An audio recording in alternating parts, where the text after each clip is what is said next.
ఖండిత భారత్ అఖండత్వం తీసుకురావడం కోసం బలిదానం చేసిన మొట్టమొదటి దేశభక్తుడు డాక్టర్ శ్యామ్ ప్రసాద్ ముఖర్జీ. ఈ జాతి కోసం, ఈ జాతి నిర్మాణం కోసం, భావి తరాల కోసం బలిదానం చేసిన నాయకుడు. విపక్ష పార్టీ నుంచి గెలిచిన డాక్టర్ శ్యామ్ ప్రసాద్ ముఖర్జీ పరిశ్రమ శాఖ మంత్రిగా పేరుగాంచడం, ఎంతో దార్శనికత కలిగిన వ్యక్తి, నాయకుడు. చిన్న వయసు నుంచే తన ప్రత్యేకమైన ప్రతిభా పాటి వాళ్ళు చూపించిన నాయకుడు. కాబట్టి ఆయన పరిశ్రమ శాఖ మంత్రిగా ఉంటున్నప్పుడు చిత్తరంజన్ రైల్ ఇంజన్ కర్మాగారం కానీ, సింద్రి ఎరువుల కర్మాగారం, ఇవాళ మనం ప్రతిష్టాత్మకంగా చూస్తున్న హిందుస్థాన్ ఏరోనాటికల్ లిమిటెడ్ కూడా ఆ రోజుల్లోనే వారు ప్రారంభించారంటే వారు ఎటువంటి దార్శనికత కలిగిన నాయకులో, ఎటువంటి ప్రజ్ఞాపాఠవాలు కలిగిన నాయకులో మనం అందరం గుర్తించాల్సిన అవసరం ఉంది. తర్వాత 1950లో నెహ్రూ లియాఖత్ ఒప్పందాన్ని వ్యతిరేకించడం, ఆ రాజీనామా దాన్ని వ్యతిరేకిస్తున్న క్రమంలో ప్రభుత్వం నుంచి రాజీనామా చేసి బయటికి రావడం. ఎందుకంటే జాతి ప్రయోజనాలే తనకు ముఖ్యం, తన వ్యక్తిగత స్వార్థం కాదు. తన మంత్రి పదవిగా కొనసాగి ఉండొచ్చు, ఎవరు అభ్యంతరం లేదు. అయినప్పటికీ కూడా నెహ్రూ లియాఖత్ చేసుకున్న ఒప్పందం కారణంగా జాతికి అన్యాయం జరుగుతుంది, దేశానికి అన్యాయం జరుగుతుంది అనే ఒక ఉద్దేశంతో బయటికి రావడం. షేక్ అబ్దుల్లా ఈ ఆర్టికల్ 3 హరిసింగ్ విభజన సందర్భంలో రాజా హరిసింగ్ కాశ్మీర్లో వెళ్లకుండా తన సంస్థానం ప్రత్యేక సంస్థానంగా ఉండేలా కోరడం. అయితే ఈ దేశంలో దాదాపు 560 సంస్థానాలు విలీనం చేస్తే, దేశంలో విలీనం చేయగలిగితే సర్దార్ పటేల్ నాయకత్వంలో ఒకే ఒక సంస్థానాన్ని తీసుకుని కాశ్మీర్ సంస్థానాన్ని విలీనం చేసే విషయంలో వైఫల్యం చెంది దాన్ని రావణ కాష్టంలా మారించడంలో అప్పటి ప్రధాని నెహ్రూ భూమిక ప్రధానమైంది. అయితే వీటిని అన్నింటిని వ్యతిరేకిస్తూ, ముఖ్యంగా నెహ్రూ లియాఖత్ ఒప్పందాన్ని వ్యతిరేకిస్తూ డాక్టర్ శ్యామ్ ప్రసాద్ ముఖర్జీ బయటికి రావడం. బయటకు వచ్చిన తర్వాత ఈ ఒప్పందం సందర్భంగా అధికరణ 370 తీసుకురావడం, దానివల్ల ఒక ప్రత్యేక ప్రతిపత్తి కాశ్మీర్కి ఇచ్చి ఆ కాశ్మీర్లోని ప్రజల అణచివేత కారణం కావడంతో వారు దేశాన్ని ఏకంగా ఉంచే ఉద్దేశంతో రాజీనామా చేసి బయటకు వచ్చారు. తర్వాత ఈ అఖండ భారతదేశ నిర్మాణం కోసం నిరంతరం శ్రమిస్తూ వచ్చారు. తర్వాత ఈ అరాచకాలు, అన్యాయాలు, దేశభక్తుల అణచివేత జరుగుతుండగా కాశ్మీర్లో పోలీసులు కాల్పుల్లో అనేక మంది దేశభక్తులు చనిపోతే డాక్టర్ ముఖర్జీ సత్యాగ్రహం చేశారు. ఆ సత్యాగ్రహం సందర్భంగా ఎందుకంటే కాశ్మీర్ కూడా వెళ్ళడం జరిగింది.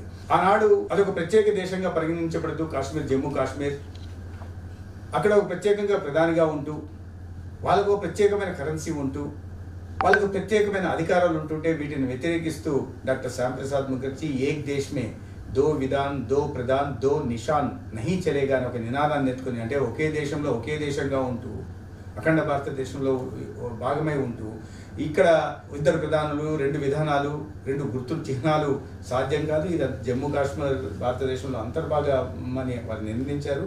అప్పటికే నెహ్రూ గారి వైఫల్యాల కారణంగా, వారి అసమర్థత కారణంగా కాశ్మీర్లోని ఒక భాగం ఆజాద్ కాశ్మీర్గా పాకిస్తాన్ వాళ్ళు యుద్ధం చేసి ఏర్పరచుకోవడం. ఆ సందర్భంగా మనము సైనికులు వాళ్ళు దాడులు చేసి ఆ గిరిజనుల తెగకు సంబంధించిన వాళ్ళ ద్వారా పాకిస్తాన్ దాడులు చేస్తున్న సందర్భంలో డాక్టర్ శ్యామ్ ప్రసాద్ ముఖర్జీ సర్దార్ వల్లభాయ్ పటేల్ నెహ్రూ గారిని కోరి అక్కడ సైన్యాన్ని పంపించడం, పరిస్థితులు కొద్దిగా అదుపులో రావడం. కానీ 1949లో నెహ్రూ దాన్ని కాల్పుల విరమణకు పిలుపునివ్వడంతో కొంత భూభాగాన్ని పాకిస్తాన్ లోపరుచుకోవడం, ఆక్రమించుకోవడం మనం చూసాం. దాన్నే ఇవాళ కూడా పాక్ ఆక్యుపైడ్ కాశ్మీర్గా మనం భావిస్తున్నాం. ఆ పాక్ ఆక్యుపైడ్ కాశ్మీర్ కూడా త్వరలో భారతదేశంలో అంతర్భాగం అవుతున్న విషయంలో ఎటువంటి అనుమానం లేదు. కానీ ఆ విషయం మనం తర్వాత మాట్లాడుకుందాం. వీటిని వ్యతిరేకిస్తూ స్వయం ప్రతిపత్తిని ఎత్తేయాలని, అరాచకాల్ని, అక్కడ అన్యాయాన్ని, అరాచకాల్ని తగ్గించాలని, పూర్తిగా నిర్మూలించాలనే ఉద్దేశంతో వెళ్ళడం. ఎందుకంటే అనేక రకాలైన అరాచకాలు, అక్కడ హక్కులు లేవు, ప్రజాస్వామ్య హక్కులు లేవు, ప్రజాస్వామ్య పరిరక్షణ జరిగేది కాదు, బీసీలకి, ఎస్సీలకి రిజర్వేషన్లు ఉండేది కాదు, వాళ్ళని 2వ తరగతి పౌరులుగానే పరిగణించేవారు. అక్కడ ముస్లిం సమాజానికి సంబంధించిన మహిళలు కావాలంటే పాకిస్తాన్ వాళ్ళని పెళ్లి చేసుకోవచ్చు, పాకిస్తాన్ చేసుకుంటే వాళ్ళు చేసుకోవచ్చు. కానీ అదే భారతదేశంలో ఉంటున్న పంజాబ్ సంబంధించిన లేదా ఇటువైపు ఢిల్లీ సంబంధించిన అదే మతానికి సంబంధించిన వాళ్ళని పెళ్లి చేసి వాళ్ళకి ఆస్తిలో హక్కు పోయేది. అంటే ఇటువంటి అధికారాలు ఒక చీకటి చట్టంలా మనం భావించవచ్చు. ఆ అధికారం 370 దాన్ని రద్దు చేయాలనే ఉద్దేశంతో వారు అక్కడికి వెళ్ళడం. ఆ సందర్భంగా ఎందుకంటే పర్మిట్ తీసుకొని కాశ్మీర్లోకి వెళ్ళాల్సిన పరిస్థితులు ఉండేవి. అంటే వేరే దేశానికి వెళ్తే మనం వీజా తీసుకుని ఏ రకంగా వెళ్తామో అదేవిధంగా కాశ్మీర్లోకి వెళ్ళాలంటే పర్మిట్ తీసుకొని వెళ్ళాల్సిన పరిస్థితి ఉండేది. అంటే అది భారతదేశంలో అంతర్భాగంగా పదే పదే అప్పటి ప్రధాని నెహ్రూ చెప్తున్నప్పటికీ కూడా పర్మిట్ విధానం ఎందుకుంది?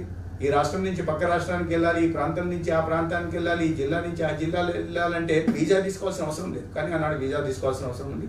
వీటిని నిరసిస్తూ ఆయన సత్యాగ్రహం చేపట్టడం, తర్వాత కాశ్మీర్కి వెళ్ళడం, కాశ్మీర్కి వెళ్తున్న సందర్భంగా ప్రభుత్వానికి వారికి తెలియజేసే ప్రయత్నం చేశారు.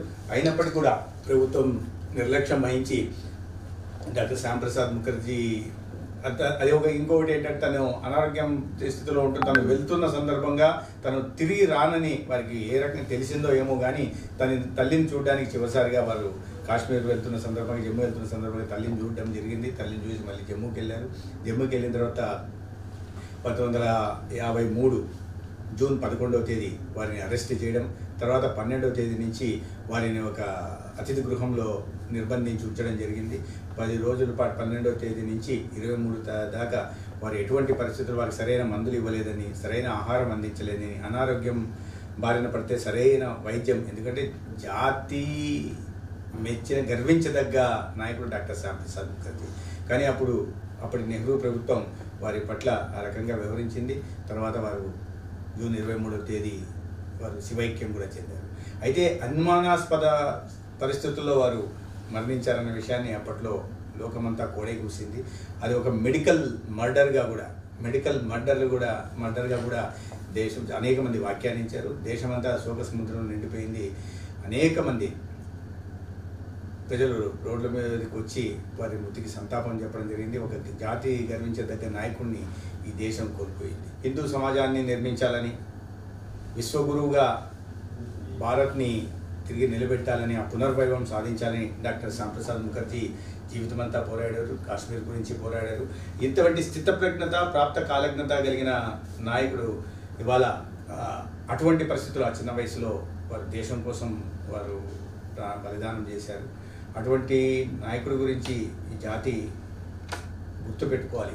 ఎందుకు ఆర్టికల్ 370 మనం ప్రత్యేకంగా మాట్లాడుతున్నాం? ఇప్పటిదాకా నేను చెప్పాను, ఆర్టికల్ 370 వల్ల ఏ రకమైన అణచివేత జరిగేది, ఏ రకంగా పౌరుల్ని, భారతీయులను రెండవ స్థాయి పౌరులుగా చూసేవారు, ఏ రకంగా అక్కడ అన్యాయాలు, అరాచకాలు జరిగేది, ఏ రకంగా ప్రజాస్వామ్య పరిరక్షణ జరగకుండా ఉండేదనే విషయాన్ని చెప్పారు. ఆర్టికల్ 370ని ఆయన అడుగుజాడల్లో ఏదైతే సిద్ధాంతాన్ని వారు నమ్మారో, ఏదైతే ఇవాళ భారతీయ జనసంఘాన్ని 1951లో ఒక పార్టీని నిర్మించి దానికి ముందు వారు వెళ్ళడం, గురూజీని వెళ్ళడం, ఆర్ఎస్ఎస్తో కలిసి ఒక పార్టీని పెడితే, ఎందుకంటే ప్రభుత్వం నుంచి బయటకు వచ్చిన తర్వాత ఆర్ఎస్ఎస్ రాజీనామా చేసి బయటకు వచ్చిన తర్వాత వారు ఆర్ఎస్ఎస్తో కలిసి ఒక పార్టీని పెడితే ఎలా ఉంటుందని చెప్పడం. అయితే రాష్ట్రీయ స్వయం సేవక్ సంఘ్ ఒక రాజకీయ పార్టీగా ఉండదు, అది ఒక పూర్తిగా వైరుధ్య భావాలు ఉన్న సంస్థ, జాతి నిర్మాణం కోసం శ్రమిస్తుందని అప్పుడు గురూజీ గారు చెప్పడం. అయితే వీరు మాట్లాడుకున్న తర్వాత వేరే పార్టీగా నిర్మించుకోవచ్చు అని చెప్తే భారతీయ జనసంఘని వారు నిర్మించడం జరిగింది.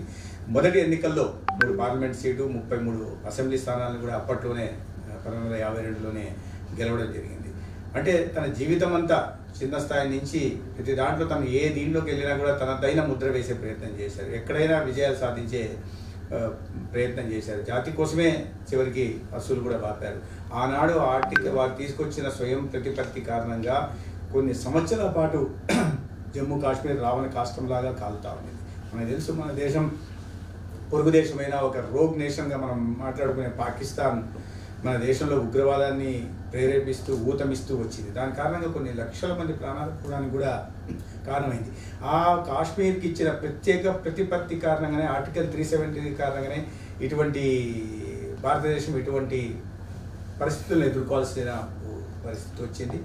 అయితే వాటి కోసం బలిదానం చేశారు. ఆ ఆర్టికల్ 370 రద్దు చేయడం కోసం, జమ్మూ కాశ్మీర్ ప్రాంతాన్ని భారతదేశంలో అంతర్భాగం చేయడం కోసం డాక్టర్ ముఖర్జీ అసలు వ్యాపారు. వారు బలిదానం ఊరికే పోలేదు. తర్వాత ఏదైతే వారు ఒక పార్టీని నిర్మించి ఏదైతే ఆర్థిక విధానాన్ని మాట్లాడారో, అదే తర్వాత డాక్టర్ ఆయన సమకాలికులు లేదా ఆయన శిష్యుడిగా పరిగణించబడుతున్న డాక్టర్ పండిట్ దీన్ దయాళ్ ఉపాధ్యాయ గారు అంత్యోదయ కూడా శ్రీకారం చుట్టడం జరిగింది. అదే ఇవాళ భారతీయ జనతా పార్టీ నరేంద్ర మోడీ గారి నాయకత్వంలో ఉంటున్న ప్రభుత్వం, ఎన్డీఏ ప్రభుత్వానికి కూడా ఒక దిక్సూచిగా నిలిచింది. కాబట్టి 10 సంవత్సరాల్లో ఇవాళ నరేంద్ర మోడీ గారి ప్రభుత్వం పేదరిక నిర్మూలన కోసం కానీ, లేదా రైతాంగ వ్యవసాయ రంగానికి ఊతం ఇచ్చే విధంగా కానీ, లేదా మౌలిక సదుపాయాల కల్పన విషయంలో కానీ, లేదా అక్క చెల్లెలకు అండగా నిలబడే విషయంలో కానీ, వీటికి అన్నిటి కారణంగా ఇవాళ భారతదేశం అంటే ఏ గుర్తింపు లేని దేశంగా ఉంటున్న దేశం ఇవాళ ప్రపంచంలోనే అతిపెద్ద ఆర్థిక వ్యవస్థలో 5వ స్థానానికి చేరింది. వీటి అన్నిటికీ ప్రేరణ డాక్టర్ శ్యామ్ ప్రసాద్ ముఖర్జీ. ఇవాళ ఇటు అద్భుతమైన పాలన చూపిస్తూ విశ్వ నాయకుడిగా ఇవాళ నరేంద్ర మోడీ గారు ఎదగడం, ప్రపంచమంతా భారతదేశం వైపు చూడడం, భారతదేశానికి ఒక ప్రత్యేక గుర్తింపు రావడం వెనుక ప్రధాన కారణం వారు నింపిన ఒక్కొక్క కార్యకర్తలో ఆనాడు వారు నింపిన డాక్టర్ ముఖర్జీ నింపిన స్ఫూర్తే ఇవాళ ఈ దేశం సాధిస్తున్న విజయాలకు కూడా ప్రధాన కారణం అనేది ప్రతి కార్యకర్త, దేశంలోని ప్రజలు, యువత ముఖ్యంగా గమనించాల్సిన అవసరం ఉంది. అంటే ఒక వ్యక్తి ఒక ఆశయం కోసం పనిచేసి, ఒక వ్యక్తి ఈ దేశ నిర్మాణం కోసం కృషి చేసి, ఒక వ్యక్తి ఈ దేశంలోని భావి తరాలందరూ సంతోషంగా ఉండాలా, ఒక అస్తిత్వాన్ని, భారతదేశం అనే అస్తిత్వాన్ని కోల్పోకుండా ఉండాలా, తర్వాత మన భారత జాతి ఖ్యాతి అంతర్జాతీయం కావాలి అని భావించి వీళ్ళందరి కోసం బలిదానం చేశారు. అటువంటి వ్యక్తి నాయకుడి కారణంగానే ఇవాళ భారతదేశం ఇవాళ ఈ గుర్తింపు పొందిందనే విషయం చెప్పుకోవడంలో ఎటువంటి అనుమానం ఉండాల్సిన అవసరం లేదు. అటువంటి మహనీయుడు వారి జీవితమంతా అనేక పోరాటాలు, అనేక ఉద్యమాలు, అనేక విజయాలతో కూడుకున్నది, అనేక విజయాలతో కూడా కూడుకున్న జీవితం. స్వాతంత్రానికి ముందు అనేక మంది బలిదానాలు చేశారు. ఈ దేశానికి స్వాతంత్రం సాధించాలని, దేశంలోని ప్రజలు భారతీయులందరూ కూడా స్వేచ్ఛా వాయువులు పిలిచాలని అనేక మంది బలిదానాలు చేశారు. కానీ స్వాతంత్రం తర్వాత ఖండితమవుతున్న ఈ దేశాన్ని అఖండంగా ఉంచాలని భావించి బలిదానం చేసిన ఒకే ఒక నాయకుడు డాక్టర్ శ్యామ్ ప్రసాద్ ముఖర్జీ. ఏ ఆశయం కోసం వారు బలిదానం చేశారో, ఏ విలువల కోసం వారు జీవించారో, ఆ విలువల్ని, ఆ ఆశయాల్ని పాటిస్తూ ఆ ఆశయాన్ని కూడా పూర్తి చేసే కార్యక్రమాన్ని నరేంద్ర మోడీ గారి ప్రభుత్వం 2019 ఆగస్టు 5న అధికరణ 370 ఒక చీకటి చట్టంగా 75 దశాబ్దాల పాటు ఉన్న చీకటి చట్టాన్ని రద్దు చేసి ఈ దేశంలో జమ్మూ కాశ్మీర్ని ఒక అంతర్భాగం చేశారు.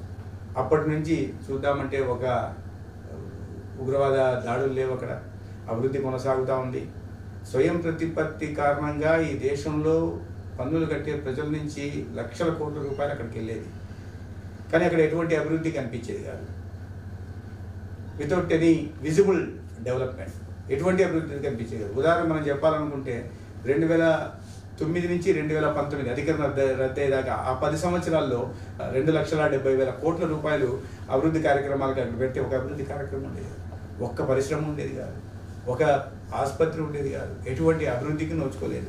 కేవలం ఉగ్రవాదం బారిన పడి పీడించబడిన ప్రాంతంగానే, అనేక వర్గాలు ఉన్నప్పుడు కూడా పీడించబడుతున్న ప్రాంతంగానే ఈ దేశానికి తలమానికం లాంటి, కిరీటం లాంటి జమ్మూ కాశ్మీర్లో ప్రజలు స్వేచ్ఛావాయువులు పీల్చుకునే అవకాశం ఆర్టికల్ 317 రద్దు చేయడం ద్వారా భారతీయ జనతా పార్టీకి సంబంధించినంత వరకు ఒక ప్రధానమైన అంశం ఏంటంటే, జనసంఘ నుంచి భారతీయ జనతా పార్టీ రూపాంతరం చెందిన తర్వాత కూడా ప్రధాన అంశం భారతీయ జనతా పార్టీ ఆర్టికల్ 370 రద్దు చేస్తామని ప్రతి ఎన్నికల్లో చెప్తూ వచ్చాం. అదే పనిగా దాన్ని నిజం చేస్తూ నరేంద్ర మోడీ గారి ప్రభుత్వం రెండవసారి ఏర్పడిన తర్వాత హోంశాఖ మంత్రులు అమిత్ షా గారి నాయకత్వంలో ఆర్టికల్ 370 రద్దు చేశాం. ఇన్నాళ్ళు కొన్ని 70 సంవత్సరాల అన్యాయాన్ని, అరాచకాన్ని స్వస్తి పలికి అక్కడ స్వేచ్ఛావాయువులు పీల్చుకునే అవకాశం కల్పించాం. వీటికి అన్నిటికీ ప్రధాన కారణం మళ్ళీ నేను చెప్తున్నట్టుగా డాక్టర్ శ్యామ్ ప్రసాద్ ముఖర్జీ. ఆయన ఆనాడు ఈ దేశం కోసం, దేశ ప్రజల కోసం చేసిన బలిదానం కారణంగా ఇవాళ ఈ పరిస్థితులు నెలకొన్నాయి. కాబట్టి అటువంటి మహనీయుని గురించి భావి తరాలు తెలుసుకోవాలి, వర్ధమాన తరాలు కూడా తెలుసుకోవాలండి. ఇటువంటి కీర్తి చిరస్థాయిగా నిలిచిపోవాలి. ఎందుకంటే అటువంటి జీవితాల నుంచి మనం ప్రేరణ పొందాలి, సమాజం కోసం జీవించాలని తపన పెంచుకోవాలి, సామాజిక స్పృహను పెంచుకోవాలి, సామాజిక బాధ్యతతో మెరగాలి. అటువంటి ఎవరిని ఆదర్శంగా తీసుకోవాలంటే, ముందు ఇటువంటి విషయాల్లో ఆదర్శంగా తీసుకోవాలంటే డాక్టర్ శ్యామ్ ప్రసాద్ ముఖర్జీ ముందు వరుసలో ఉంటారు. ఆ మహనీయునికి మరొకసారి ఘనమైన నివాళులు అర్పిస్తున్నాను.